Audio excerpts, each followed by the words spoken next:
जय हिंद प्यारे दोस्तों। आज अपन पढ़ने जा रहे हैं भारत के संबंध में भारत के भौतिक प्रदेश।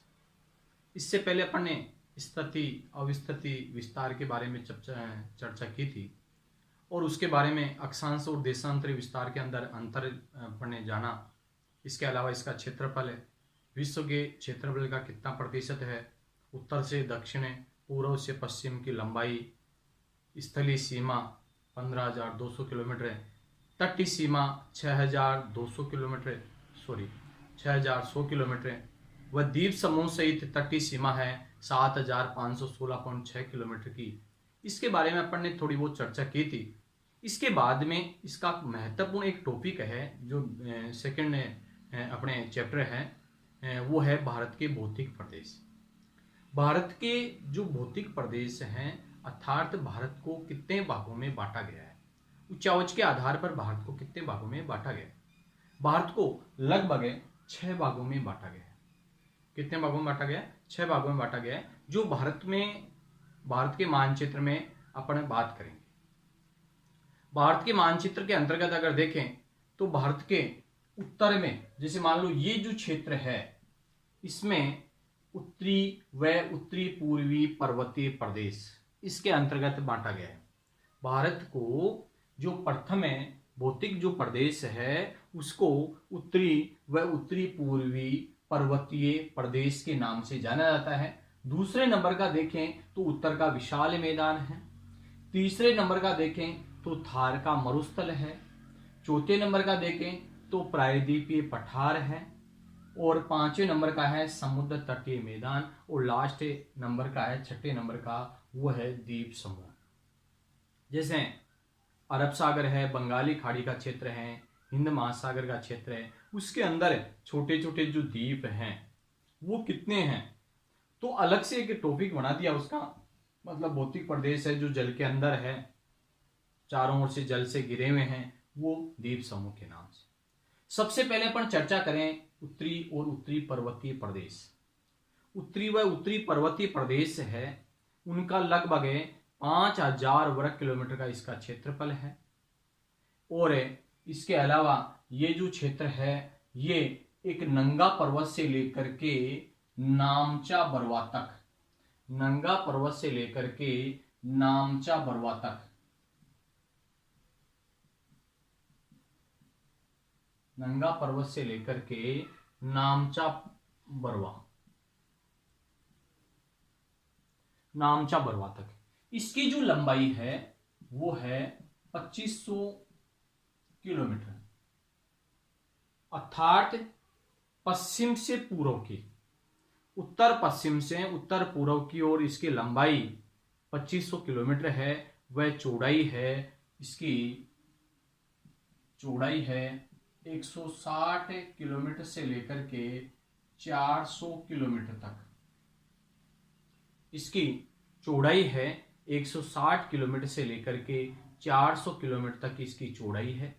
ठीक है। इसके अलावा इनके अंदर अलग अलग पर्वत श्रेणियां पाई जाती है जिसमें महान हिमालय है, वृहत हिमालय है, मध्य हिमालय है, लघु हिमालय है। इनको अलग अलग भागों के अंदर बांटा गया है।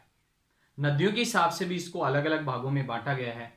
जैसे सिंधु सतलज का मैदान,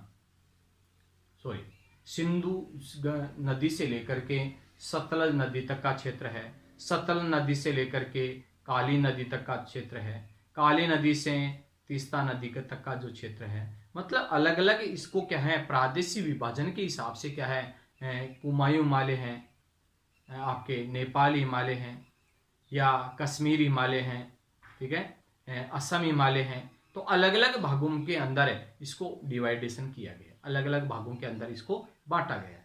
इसके अलावा जो उत्तरी पर्वतीय प्रदेश है उसकी औसत ऊंचाई अगर देखें तो वो है 6,100 मीटर।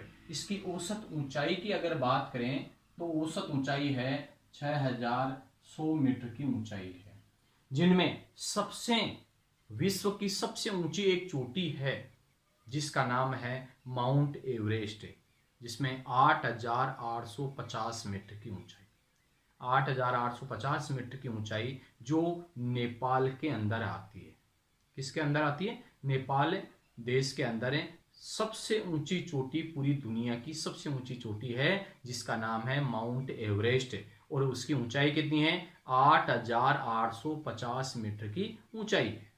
मतलब है ये एक पर्वतमाला, ऐसे पर्वतमाला है जो सबसे नवीन मोड़दार पर्वत के नाम से जाना जाता है, अर्थात अभी भी उसकी ऊंचाई बढ़ रही है, इस प्रकार की स्थिति के अंदर आता है। इसके अलावा अपन बात करें दूसरे नंबर का कि उत्तर का विशाल मैदान।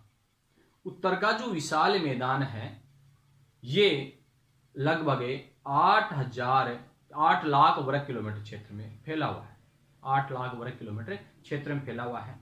यहाँ पूरे देश की 40% जनसंख्या निवास करती है। यहाँ देश की मतलब सबसे ज्यादा जनसंख्या निवास करती है, क्योंकि ये दुनिया का सबसे उपजाऊ मैदान में से एक है। सबसे उपजाऊ मैदान में से एक है जिसका नाम है उत्तर का विशाल मैदान। उत्तर का विशाल मैदान, इसे सिंधु गंगा ब्रह्मपुत्र का मैदान भी कहते हैं। सिंधु गंगा ब्रह्मपुत्र का मैदान के नाम से भी जाना जाता है। यहाँ पूरी दुनिया की मतलब एक सबसे ज्यादा मतलब सघन आबादी वाला क्षेत्र माना जाता है। वैसे भारत की 40% जनसंख्या यहाँ निवास करती है। इसका कारण है इस जगह सबसे ज्यादा नदियों वाला क्षेत्र है। अर्थात एक क्वेश्चन भी आता है कि भारत में ऐसा कौन सा राज्य है जिनमें सबसे ज्यादा नदियां बहती है, और वो राज्य है उत्तर प्रदेश। कौन सा है? उत्तर प्रदेश। क्योंकि सिंधु गंगा ब्रह्मपुत्र का मैदान अर्थात उत्तर ये पश्चिम से लेकर के पूर्व तक कई प्रकार की इसमें नदियां हैं। मतलब सिंधु नदी तंत्र की नदियां हैं, गंगा नदी तंत्र की नदियां हैं, और ब्रह्मपुत्र नदी तंत्र की नदियां हैं। वो ला करके अथाह मिट्टी को ला करके बिछाती है और एक मैदान का निर्माण करती है, जिसे उत्तर का विशाल मैदान कहा जाता है। किस नाम जानेंगे उसको? उत्तर का विशाल मैदान के नाम से उसको जाना जाता है। इसके अलावा अपन बात करें कि उत्तर का विशाल मैदान है, उसमें जैसे बांगर प्रदेश है, खादर प्रदेश है, भाबर प्रदेश है, ठीक है। अलग अलग प्रदेश, मतलब इसको समझने के हिसाब से क्या है, अलग अलग भागों में इसको डिवाइडेशन किया जाता है। जैसे भाबर प्रदेश के नाम से अपन जिक्र करें तो जैसे पहाड़ी जो क्षेत्र है उस जगह से जो पत्थर है, कंकड़ है, वो लुढ़क करके नीचे की ओर आ जाती है। तो जब वर्षा की जब ऋतु आती है या पानी उसमें बह करके जब नीचे की ओर उतरता है तो नदियां लुप्त हो जाती है। वो क्षेत्र भाबर प्रदेश के नाम से जाना जाता है। लेकिन एक तराई प्रदेश, एक तराई शब्द और आता है इसके अंदर, अर्थात वो नदियां पुनः प्रकट हो जाती है, उस जगह दलदली क्षेत्र बन जाता है, बारीक बारीक मिट्टी के कण वहां पर इकट्ठे हो जाते हैं। उस क्षेत्र को तराई प्रदेश के नाम से जाना जाता है। किस नाम जानेंगे? तराई प्रदेश के नाम से उसको जाना जाता है। इसके अलावा बांगर प्रदेश है, खादर प्रदेश है, दो शब्द और है जो काफी ज्यादा अपने इसके अंदर चलेंगे भी, कि खादर प्रदेश किसे कहते हैं, बांगर प्रदेश किसे कहते हैं। इसके बारे में अगर जिक्र करें तो खादर प्रदेश एक ऐसा क्षेत्र है, एक नीचे वाला क्षेत्र है, जहां बाढ़ का पानी या वर्षा का पानी आसानी से पहुंच जाए, अर्थात मिट्टी की परत पे परत वहां पर जमा होती जाए, उस क्षेत्र को खादर प्रदेश कहते हैं। ये काफी ज्यादा उपजाऊ मैदान होते हैं, उस क्षेत्र को खादर प्रदेश कहते हैं। अर्थात ये उत्तर प्रदेश का क्षेत्र है। मतलब है आपके उत्तर का जो विशाल मैदान है उसमें सबसे उपजाऊ जो मैदान है वो खादर प्रदेश है। कौन सा प्रदेश है? खादर प्रदेश। इससे अगर विपरीत स्थितियां देखें तो उसके अंदर है बांगर प्रदेश। एक बांगर प्रदेश वह ऊपर उठा हुआ भूभाग जहां नदियों का पानी या बाढ़ का पानी नहीं पहुंच सके, अर्थात पुरानी जलोढ़ मृदा वहां पाई जाए, तो इसके कारण से उसको क्या कहेंगे? बांगर प्रदेश। क्या नाम कहेंगे? बांगर प्रदेश। क्योंकि मृदा है वो वहां पर उपजाऊ नहीं हो पाती, इतनी ज्यादा उपजाऊ नहीं होती है जितनी खादर प्रदेश की होती है। इसके कारण से वो अनुपजाऊ भूमि में बदल जाती है, वहां पर मतलब उर्वरकता क्षमता घट जाती है, क्योंकि नई कोई परत जमा नहीं होती है मृदा की। तो ये क्षेत्र थे। एक रूहे या कल्लर के नाम से भी जाना जाता है। एक क्षेत्र ऐसा होता है जिसको रूहे या कल्लर भी कहते हैं, अर्थात एक ऐसा क्षेत्र होता है जहां पर पानी है ये खेतों के अंदर है, अर्थात जैसे नहरी सिंचाई प्रणाली जहां पर अपनाई हुई है, जैसे पंजाब है, हरियाणा है, उत्तर प्रदेश का क्षेत्र है, उस जगह ये समस्या है, एक समस्या है, ये रूहे या कल्लर है जिसको कर नाम देते हैं। अर्थात जब सिंचाई करते हैं तो पूरे खेत में पानी देते हैं, जब वो पानी सूख जाता है तो उस खेत के ऊपर एक नमक की परत सी जमा हो जाती है जिसको रूहे या कलर कहते हैं। अर्थात मृदा की मतलब मृदा का क्षय कहेंगे, अर्थात उसके अंदर उर्वरकता में कमी आ जाती है, वो क्षेत्र होता है। ठीक है, इसके अलावा अपन बात करें नेक्स्ट है, मतलब इसका एक काफी ज्यादा विस्तार पाया जाता है। वैसे इसमें जो सिंधु से लेकर के गंगा नदी तक का, गंगा से लेकर के ब्रह्मपुत्र नदी तक का जो क्षेत्र होता है ये इसके अंतर्गत आता है। इसके बाद में अपन बात करें पश्चिम दिशा की ओर, इस तरफ का जो क्षेत्र है उस तरफ है एक थार का मरुस्थल है जो सूखाग्रस्त है, काफी ज्यादा अभाव से है, लेकिन पूरी दुनिया की सबसे अधिक जैव विविधता इस जगह पाई जाती है, अर्थात वहां जनसंख्या सबसे ज्यादा पाई जाती है अपने देश में। ठीक है, मरुस्थलों के अंदर अगर देखा जाए तो उसके हिसाब से अगर देखें तो सबसे ज्यादा जनसंख्या इस क्षेत्र की ओर पाई जाती है। इतना बड़ी मतलब है परिस्थितियां है, लेकिन कठोर परिस्थितियां हैं, लेकिन फिर भी उसके बावजूद भी वहां जनसंख्या निवास करती है। जैसे अपने जैसलमेर है, बाड़मेर है, मतलब राजस्थान के अपने 12.5 जिले उसके अंतर्गत आते हैं, तो वो है थार मरुस्थल, अर्थात भारत और पाकिस्तान के बीच के अंदर, पाकिस्तान में भी उसका हिस्सा है, भारत में भी उसका हिस्सा है, तो अभाव से व्यथित है। ठीक है, तो वो है थार मरुस्थल। ऐसे माना जाता है पहले कि भाई उस जगह से भी क्या है काफी ज्यादा नदियां बह करके जाती थी, लेकिन धीरे धीरे वो भाग ऊपर उठने लग गया और नदियों का मुख विपरीत स्थिति में बहने लग गया, अर्थात पहले अरब सागर में जाकर गिरती थी नदियां, अब बंगाली खाड़ी के अंदर जाकर के गिरने लग गई। इसके कारण से वो जो क्षेत्र है इनमें काफी ज्यादा समस्या आई और टेम्परेचर बढ़ने लग गया, वाष्पीकरण की क्रिया भी ज्यादा हुई, तो जल की यहाँ कमी हो गई। ठीक है, और मिट्टी वाला क्षेत्र बन गया, एक बड़ा टीलों वाला क्षेत्र बन गया। ठीक है, तो वो है थार मरुस्थल। कौन सा मरुस्थल है? थार मरुस्थल। इसके बाद में आता है प्रायद्वीपीय पठार, अंग्रेजी वर्णमाला के वी अक्षर के समान, अर्थात उल्टा त्रिभुज के समान, ये त्रिभुजाकार आकृति के अंदर है, ये दिखाई दे रहा है। इस प्रकार की स्थिति के अंदर काफी ज्यादा पुराना क्षेत्र माना जाता है।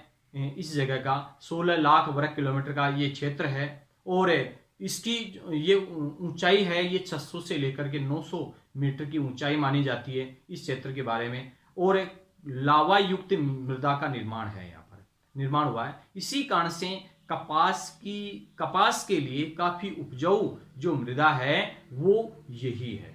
इसका विस्तार है अरावली पर्वतमाला से लेकर के एक कार्बी एंगलोंग का जो पठार है असम के अंदर, असम का पठार, मेघालय का पठार, वहां तक इसका विस्तार पाया जाता है। मतलब है काफी ज्यादा मात्रा के अंदर है। गंगा नदी, ब्रह्मपुत्र नदी, आपके अरावली पर्वतमाला है, उसके पास से होकर के आगे ये पूर्व की ओर विस्तारित है। मेघालय का पठार भी इसके अंतर्गत आता है, कार्बी एंगलोंग का पठार भी इसके अंदर आता है। ठीक है, तो ये एक त्रिभुजनुमा आकृति या अंग्रेजी के वी अक्षर के समान की आकृति पाई जाती है। यहाँ पर कई प्रकार के क्या है ये घाट भी पाए जाते हैं, जैसे पश्चिमी घाट है, पूर्वी घाट है, इस प्रकार के अलग अलग आपके कलसुबाई का क्षेत्र है, अन्नामलाई की पहाड़ियां हैं। ठीक है, इस प्रकार की महेंद्रगिरी है, तो ये पहाड़ियां भी इस जगह पाई जाती है। इस प्रकार की स्थिति देखने को मिलती है। तो ये प्रायद्वीपीय पठार है, अर्थात ऐसे माना जाता है भूगोलवेताओं के द्वारा कि इसका निर्माण लावे से हुआ है, अर्थात पहले ज्वालामुखी प्रक्रिया हुई, लावा बाहर निकला और इसके क्या है जमा हो गया, और वर्तमान में इसको क्या कहेंगे? प्रायद्वीपीय पठार। देखो प्रायद्वीपीय कहने का औचित्य भी क्या है इसका? प्रायद्वीप का मतलब है कि एक ऐसा स्थान है जो 3 ओर से जल से घिरा हुआ है, 3 ओर से जल से। इसके कारण से देखो इधर है आपके अरब सागर है, इधर है हिंद महासागर का क्षेत्र है, इस तरफ बंगाली खाड़ी का क्षेत्र है, तो ये 3 ओर से जल से घिरा हुआ है। इसके कारण से इसका नाम रखा गया प्रायद्वीपीय पठार। किस नाम से जाना गया इसको? प्रायद्वीपीय पठार के नाम से उसको जाना गया। इसके बाद में आता है समुद्र तटीय मैदान। समुद्र तटीय मैदान का मतलब है जो पश्चिमी घाट है, पूर्वी घाट है, उससे समुद्र की ओर जो समुद्र की लहरें हैं वो जाकर के इस तट से टकराती है, और टकराने के कारण से वहां पर मिट्टी है, ये बारीक बारीक मिट्टी है, वो जमा हो जाती है, इस जगह जमा होती है, काफी ज्यादा मात्रा के अंदर है, तो उसको समुद्र तटीय मैदान के नाम से जाना जाता है। किस नाम जानेंगे उसको? समुद्र तटीय मैदान के नाम से उसको जाना जाता है। ये काफी ज्यादा नवीनतम मृदा है। कौन सी मृदा है? नवीनतम मृदा के नाम से उसको जाना जाता है। इसके अलावा ये देखें, ये काफी ज्यादा उपजाऊ क्षेत्र है, वैसे सदाबहार वन है, इस जगह काफी ज्यादा मात्रा में पाए जाते हैं, ठीक है ना, क्योंकि यहाँ पर नमी की मात्रा ज्यादा रहती है, बारिश भी बहुत ज्यादा होती है, क्योंकि सबसे ज्यादा अपने भारत के अंदर अगर मानसून प्रवेश करता है तो वो इसी तट से प्रवेश करता है, केरल के तट से, मालाबार तट से, और वहाँ जोरदार बारिश होती है, फिर घाट आ जाता है, उनसे जाकर के टकराता है और वहीं पर ज्यादा बारिश करता है। इस प्रकार की मतलब स्थिति होने के कारण से यहाँ ये है। इसके अलावा अपन बात करें कि भाई द्वीप समूह का क्षेत्र है, मतलब है कुछ क्षेत्र ऐसे रहा जो पानी के अंदर डूब गया, और जो पानी के अंदर डूबा हुआ रहे और बाहर कुछ निकला हुआ रहा, ठीक है, और वहां पर पेड़ पौधे हैं, मनुष्य हैं, वो रहने लगे, तो वो कहने लगे उसको द्वीप है। क्या नाम होगा? द्वीप। द्वीप की वैसे परिभाषा भी आप सब जानते हो कि द्वीप है किसे कहेंगे? वह स्थलीय क्षेत्र है जो चारों ओर से जल से घिरा हुआ है। वह स्थलीय क्षेत्र जो चारों ओर से किससे घिरा हुआ हो? जल से घिरा हुआ हो, वो द्वीप के नाम से जाना जाता है। और प्रायद्वीप तीनों ओर से जल से घिरा हुआ, और इससे एक विपरीत और है स्थिति, प्रायद्वीप से एक विपरीत स्थिति है जिसका नाम है खाड़ी। क्या नाम है? खाड़ी। वह स्थलीय क्षेत्र है जो तीन ओर से स्थल से एक तरफ से जल से घिरा हुआ हो, वो खाड़ी के नाम से उसको जाना जाता है, ठीक है ना। इस प्रकार की ये पोजीशन हुई। तो ये द्वीप समूह है, ये जैसे अंडमान निकोबार द्वीप समूह है, पामन द्वीप है, हरिकोटा द्वीप है, बेरन द्वीप है, लक्षद्वीप है, दमन द्वीप है, इस प्रकार के द्वीप है। ये बहुत सारे द्वीप हैं जो अरब सागर और बंगाली खाड़ी के अंदर है। जैसे अरब सागर के अंदर है अगर देखें तो 43 द्वीप है, और 204 द्वीप है। ये बंगाली खाड़ी के अंदर है तो 247 द्वीप यहाँ पाए जाते हैं। हालांकि अपने एनसीईआरटी बुक के अंदर तो काफी ज्यादा दिए हुए हैं, उसके संबंध में भी अपन चर्चा करेंगे, ठीक है। तो इस प्रकार से करने का मतलब भारत के कुछ भौतिक प्रदेश हुए, मतलब है पहला आपके उत्तरी पर्वतीय प्रदेश, दूसरा आपके विशाल मैदान, तीसरे नंबर का आपके थार मरुस्थल है, चौथे नंबर का प्रायद्वीप पठार, पांचवें नंबर का अपने समुद्र तटीय मैदान, और छठे नंबर का आपके द्वीप समूह वाला क्षेत्र। इस प्रकार से करने का वाला ये भौतिक प्रदेश है, मोटे रूप में अपन ने चर्चा की। अब अपन क्या है अलग अलग टॉपिक का लेंगे। जैसे सबसे पहले अपन पढ़ेंगे उत्तरी व उत्तरी पूर्वी पर्वतीय प्रदेश, उत्तरी व उत्तरी पूर्वी पर्वतीय प्रदेश। इस प्रकार के अपन क्या है ये चर्चा करते रहेंगे, एक एक के बारे में कन्फर्म याद करना है आपको कि भाई भारत के भौतिक प्रदेशों को कितने भागों में बांटा गया? 6 भागों में बांटा गया। पहला उत्तरी व उत्तरी पर्वतीय प्रदेश, दूसरे नंबर का कौन सा है? उत्तर का विशाल मैदान, तीसरे नंबर का कौन सा है? थार का मरुस्थल, पांचवें नंबर का कौन सा है? चौथे नंबर का कौन सा है? प्रायद्वीप पठार, पांचवें नंबर का कौन सा है? समुद्र तटीय मैदान, और छठे नंबर का है द्वीप समूह। इस प्रकार से करने वाला ये भौतिक प्रदेश हुए हैं, ठीक है। जय हिंद, जय भारत।